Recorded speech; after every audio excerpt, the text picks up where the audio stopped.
Browns were back on the practice field today after new COVID test results for the team came back negative for the second time. The voice of the Browns, Jimmy Donovan, is here. And Jimmy, I heard you say at 5, overall, this has been quite a difficult training camp for the Browns.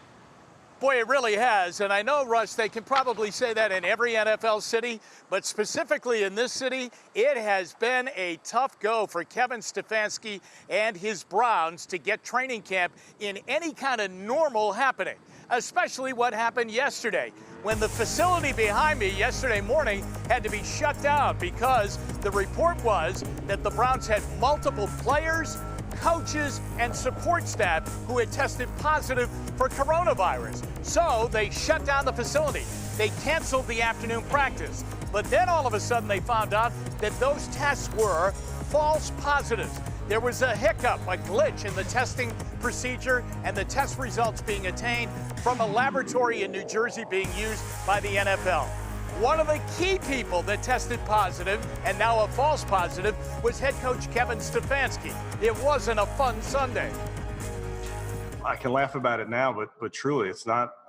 Wasn't fun to have that, phone call very early in the morning and not get the news that it was potentially an error until later. So it's something that I take seriously, and our whole goal with our players and our staff is to keep everybody safe. So that certainly was not fun. When the coach got the call in the morning, Russ, he immediately went into husband and dad mode. I mean, he's married, he's got 3 young children, so he left his house thinking, I'm going to have to quarantine, and I want them to be safe. He was working out of a condo before his family was able to move into the Cleveland area because of the pandemic, and so he was thinking he was going to have to self-quarantine there. When he got the phone call, these are false positives. He tested then twice negative for coronavirus, along with everybody else who had those false positive results, and the Browns then got back to normalcy, sort of. He wasn't able to run his team's practice yesterday. He couldn't come to practice until he had the second negative test. So that was a big bump on the road. Then he got hit with a huge bump on the field today when they lost their starting safety, Grant Delpit, to what looks to be a season-ending torn Achilles tendon. He's being evaluated right now. It has been a rough go. Wow, and as you said, not a fun Sunday for the coach. Now, 3 weeks away from the first game, and you said a lot of teams are dealing with stuff right now. When that first game starts, are all teams pretty much going to be in the same place dealing with this kind of adversity or some sort of adversity before that first game?